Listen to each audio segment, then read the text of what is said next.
ये कहानी है विष्णु की, जो कभी बैडमिंटन का नामचीन खिलाड़ी हुआ करता था। कोर्ट पर उसका रैकेट चलना मतलब जीत तय थी। हर टूर्नामेंट में, हर अखबार में, हर दर्शक की जुबान पर बस एक ही नाम गूंजता था, विष्णु। लेकिन जिंदगी हर किसी को बराबर मौके नहीं देती। घर की हालत बिगड़ने लगी तो विष्णु को अपनी जुनून की जगह जिम्मेदारी निभानी पड़ी। वह अपने सपनों को अधूरा छोड़ शहर चला गया। मजदूरी करने कई साल बीत गए। अब विष्णु अपनी पत्नी तुलसी और बेटे आदित्य के साथ फिर अपने पुराने गाँव लौट आया है। वह अब रेलवे के कारखाने में काम करता है। दिन भर की थकान के बाद भी हर रात वह अपने पुराने रैकेट को पकड़कर सो जाता है, मानो वो अब भी अपने अधूरे खेल का सपना देखता हो। एक दिन तुलसी आदित्य को स्कूल में एडमिशन कराने ले जाती है। टीचर फॉर्म देखकर कहती है, फॉर्म तो पूरा भर दिया, मगर स्पोर्ट्स सेक्शन खाली है। बिना किसी स्पोर्ट्स के एडमिशन नहीं हो सकता, इसीलिए तुम्हें कोई एक स्पोर्ट्स चुनना ही होगा। यह बात सुनकर तुलसी पहले विष्णु को फोन करती है, लेकिन जैसे ही विष्णु को स्पोर्ट्स शब्द सुनाई देता है तो विष्णु का पुराना दर्द जाग उठता है। वह गुस्से में कहता है, अगर बिना स्पोर्ट्स के एडमिशन नहीं होगा तो किसी और स्कूल में आदित्य का एडमिशन करवा लो। मगर तुलसी अपने बेटे के अच्छे भविष्य के लिए उसे किसी दूसरे स्कूल में नहीं भेजना चाहती, इसलिए वह बिना विष्णु को बताए आदित्य का एडमिशन उसी स्कूल में स्पोर्ट्स कैटेगरी बैडमिंटन में करवा देती है। लेकिन आदित्य से कहती है, पापा को मत बताना, ये बात हमारे बीच ही रहे।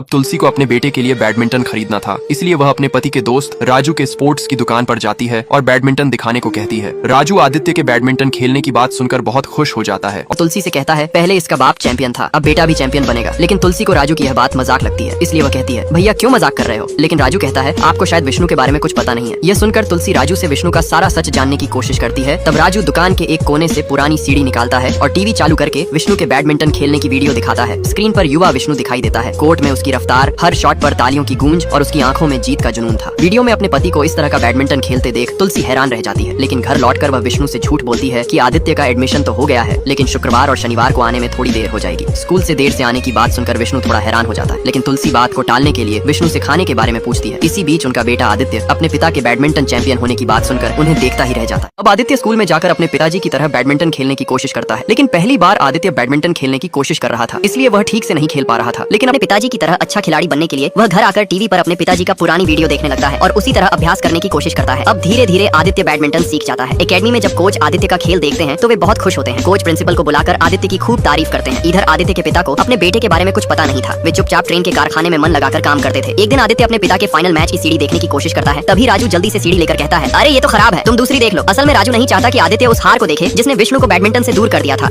अगले दिन आदित्य के स्कूल में बैडमिंटन फाइनल मैच था, इसलिए वह जल्दी से अपनी मां के पैर छूकर स्कूल चला जाता है। आदित्य कोर्ट पर उतरता है और अपने पिता की तरह आत्मविश्वास से खेलता है। हर शॉट, हर पॉइंट पर उसके हाथ खुद ब खुद पिता की चाल दोहरा रहे थे। जब वह जीतता है पूरा स्कूल तालियों से गूंज उठता है। प्रिंसिपल आदित्य को ट्रॉफी देते हैं और कहते हैं, तुम्हारे जैसे खिलाड़ी ही देश का नाम रोशन करेंगे। अब घर आकर आदित्य उस ट्रॉफी को अपने मां के सामने रख देता है। तुलसी अपने बेटे को चैंपियन बनते देख खुशी से गले लगा लेती है। तभी विष्णु ऑफिस से घर आ जाता है। विष्णु को आते देख तुलसी उस ट्रॉफी को किचन में ही छुपा देती है। लेकिन उसी समय स्कूल से एक फोन आता है, लेकिन फोन विष्णु उठाता है और पूछता है, कौन बोल रहा है। स्कूल की टीचर कहती है, क्या तुलसी से बात हो सकती है। तब विष्णु तुलसी को बुलाता है। टीचर तुलसी से कहती है, प्रिंसिपल आपसे मिलना चाहते हैं, कृपया स्कूल आकर मिल लीजिए। फोन करते ही विष्णु पूछता है, क्या कहा स्कूल वालों ने। तुलसी हिचकिचाते हुए जवाब देती है, कल स्कूल में पेरेंट्स मीटिंग है, मैं जाकर मिल लूंगी। लेकिन विष्णु को तुलसी की बातें सुनकर कुछ अजीब लगती है, जैसे उसे लग रहा था कुछ तो है जो तुलसी उससे छिपा रही है। अब राजू आदित्य को एक अच्छे स्टेडियम में ट्रेनिंग कराने के लिए ले जाता है, लेकिन वहाँ का कोच राजू से कहते हैं, यहाँ तो सिर्फ बड़े बड़े लोगों के बच्चे ही ट्रेनिंग लेते हैं, तुम्हारे जैसे गरीब लोगों को यहाँ जगह नहीं मिल सकती। लेकिन राजू कहता है, सर आदित्य अपने स्कूल में चैंपियन रह चुका है, देखो स्कूल से उसे चैंपियन का लेटर भी मिला है। लेकिन वह कोच राजू की बात सुनकर भी आदित्य को एडमिशन देने से साफ मना कर देता है। इस पर राजू आखिरी बार कोच से कहता है, सर बस 5 मिनट के लिए आदित्य को खेलने का मौका दे दीजिए। तब कोच मान जाता है और आदित्य को 5 मिनट के लिए खेलने देता है। आदित्य जैसे ही कोर्ट में उतरता है तो वह पहले ही राउंड में अपने विपक्षी खिलाड़ी से हार जाता है। यह देखकर राजू आदित्य को सही से खेलने के लिए कहता है, लेकिन आदित्य हर बार अपने सीनियर खिलाड़ी से हार जाता है। तब वह कोच आदित्य और राजू दोनों की बहुत बेइज्जती करता है और उन्हें स्टेडियम से भगा देता है। लेकिन राजू हार नहीं मानता है। वह आदित्य से कहता है कि तुम अपने पापा सिद्धार्थ से ट्रेनिंग देने की बात करो। लेकिन आदित्य अपने पापा से ट्रेनिंग लेने से मना कर देता है। इधर जब विष्णु अपनी ड्यूटी से लौटकर घर आता है तो पानी पीने के लिए किचन में गिलास ढूंढने लगता है। तभी उसे अलमारी के कोने में आदित्य की वही ट्रॉफी दिखाई देती है जो वह स्कूल में जीता था। अब विष्णु उस ट्रॉफी के बारे में तुलसी से पूछता है, लेकिन तुलसी विष्णु से झूठ बोल देती है कि यह ट्रॉफी आदित्य की दोस्त की है जो यहाँ भूल गया था। अब विष्णु तुलसी से उस ट्रॉफी के बारे में पूछता है, लेकिन तुलसी विष्णु से झूठ बोल देती है कि यह ट्रॉफी आदित्य के दोस्त की है जो यहाँ भूल गया है। तभी विष्णु तुलसी से कहता है, खेलने वाले लड़कों से इसने कब दोस्ती कर ली, तुमने रोका भी नहीं, मैंने तुम्हें कितनी बार मना किया था। इधर आदित्य अपने पापा की सारी बातें सुन लेता है और उदास होकर घर के अंदर आता है। और सुबह होते ही नाराज आदित्य राजू की दुकान पर जाता है और अपना बैग लेकर जाने लगता है। तभी राजू आदित्य से पूछता है, क्या हुआ छोटे चैंपियन, तुमने अपने पापा से ट्रेनिंग के लिए बात की। लेकिन आदित्य बिना कुछ कहे वहाँ से चला जाता है। ये देख राजू जानबूझकर विष्णु को लेकर आदित्य के स्कूल कुछ सामान पहुँचाने जाता है और कहता है कि थोड़ी देर यही रुको, मैं सामान देकर आता हूँ। तब विष्णु स्कूल में बैडमिंटन खेलते हुए लड़कों को देखने लगता है। लेकिन तभी विष्णु अपने बेटे आदित्य को बैडमिंटन खेलते हुए देखता है तो वह बहुत गुस्सा हो जाता है और गुस्से में आकर आदित्य के पास जाता है और उसके हाथों से बैडमिंटन छीन कर फेंक देता है और आदित्य को लेकर सीधे अपने साथ घर ले आता है। घर पहुंचते ही तुलसी पूछती है क्या हुआ है जो तुम इतने गुस्से में। तभी विष्णु गुस्से में तुलसी को भला बुरा कहने लगता है। इतने में राजू वहाँ आ जाता है और विष्णु को समझाने की कोशिश करता है, लेकिन विष्णु उल्टा राजू पर ही गुस्सा हो जाता है और उससे कहता है मैंने तुम्हें कितनी बार मना किया था कि मेरे पर्सनल लाइफ से दूर ही रहना। अब राजू विष्णु को समझाने की कोशिश करता है, लेकिन विष्णु उल्टा राजू पर ही गुस्सा करने लगता है, जिससे राजू उदास होकर वहाँ से चला जाता है। अगले दिन जब विष्णु ट्रेन के इंजन पर काम कर रहा था तभी उसे एक वर्कर बताता है कि आपसे कोई मिलने आया है। वह कोई और नहीं बल्कि विष्णु की पुरानी प्रेमिका राधा थी। राधा को कई सालों बाद देखकर विष्णु उसे देखता ही रह जाता है, लेकिन राधा उससे कहती है क्यों तुम आदित्य के साथ ऐसा कर रहे हो, वह एक अच्छा बैडमिंटन खिलाड़ी है, उसे आगे बढ़ने से रोकने के बजाय तुम उसका साथ क्यों नहीं देते। लेकिन विष्णु कहता है मैं उसे आगे बढ़ने से नहीं रोक रहा बल्कि उसे उस दर्द से बचा रहा हूँ जो उसे आगे चलकर मिलेगा। तुम्हें तो याद ही होगा जब कुछ अमीर घर के लड़कों ने मुझे फाइनल में खेलने से रोकने के लिए मेरा पैर तोड़ दिया था और डॉक्टर ने मुझे 1 महीने तक खेलने से मना किया था। फिर घर का खर्च चलाने के लिए मुझे अपना सपना छोड़ बाहर जाकर मजदूरी करना पड़ा। इसीलिए मैं चाहता हूँ कि मैंने जो दर्द सहा वैसा दर्द मेरे बेटे को ना झेलना पड़े। यह सुनकर राधा विष्णु को हिम्मत देती हुई कहती है उस समय तुम्हें पैसों की जरूरत थी पर अब हालात अलग है। अब ऐसा कुछ नहीं है। आज तुम्हारा बेटा तुम्हारे अधूरे सपने को पूरा कर सकता है। तुम्हें डर से नहीं बल्कि भरोसे से उसका साथ देना चाहिए। बस एक बार अपने बेटे के अच्छे भविष्य के बारे में सोचो।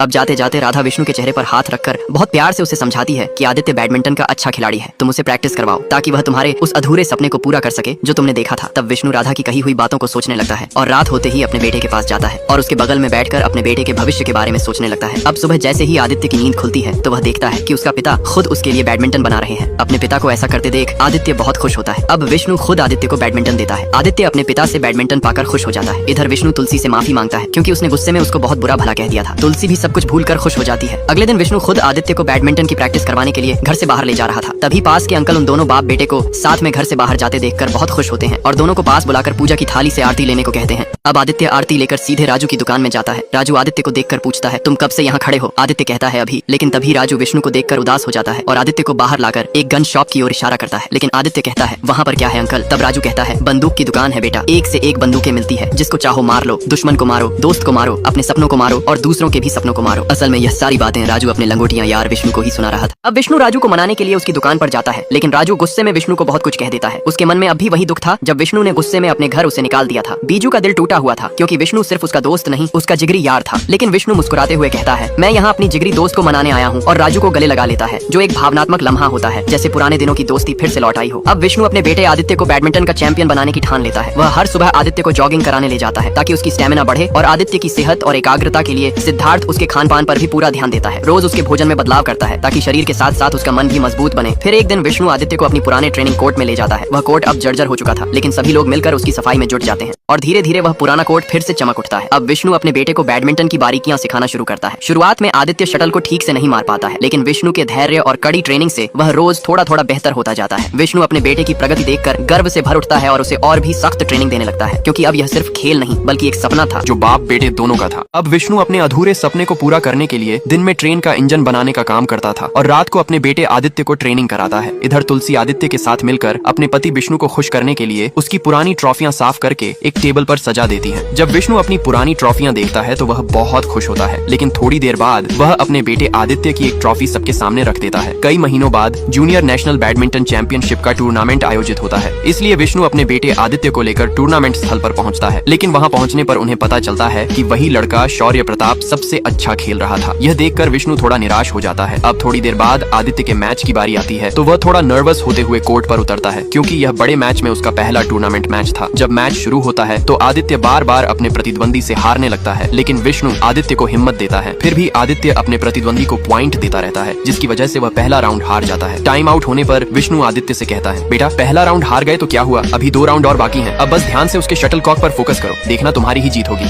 अब टाइम आउट होने पर विष्णु आदित्य से कहता है बेटा पहला राउंड हार गए तो क्या हुआ, अभी 2 राउंड और बाकी हैं। अब बस ध्यान से उसके शटलकॉक पर फोकस करो, देखना तुम्हारी ही जीत होगी। पिता से सीख लेकर आदित्य दूसरा राउंड खेलने जाता है। दूसरे राउंड में पहुंचते ही आदित्य पहले से कहीं बेहतर खेल दिखाने लगता है। आदित्य लगातार पॉइंट हासिल करने लगता है और देखते ही देखते आदित्य 16 पॉइंट से दूसरा राउंड जीत जाता है। आदित्य को जीतते देख विष्णु बहुत खुश होता है। अब तीसरे राउंड में भी आदित्य अपने प्रतिद्वंदी को हराकर जीत हासिल कर लेता है। आदित्य को जीतता देख उसकी माँ राधा भी बहुत खुश होती है। मैच जीतने के बाद विष्णु आदित्य को लेकर घर लौट आता है। घर आते ही विष्णु आदित्य को फिर से ट्रेनिंग देने लगता है कि आगे और भी बेहतर कैसे से खेलना है। अगले दिन आदित्य अपने पिता की रणनीति को बिल्कुल उसी तरह अपनाते हुए बैडमिंटन खेलता है, जिससे वह अपने से कहीं अधिक शक्तिशाली खिलाड़ी को हराकर चौंका देता है। इस जीत के बाद राजू आदित्य की बहुत तारीफ करता है, लेकिन विष्णु अपने बेटे को और बेहतर खेलने की सलाह देते हैं। इसी बीच जब आदित्य अपनी पैंट और शर्ट बदल रहा होता है, तभी शौर्य प्रताप और उसके दोस्त उसका मजाक उड़ाते हैं। ये देखकर आदित्य को बहुत बुरा लगता है, इसलिए रात को जब सब लोग खाना खा रहे होते हैं तो आदित्य खाना नहीं खाता है और चुपचाप जाकर सो जाता है।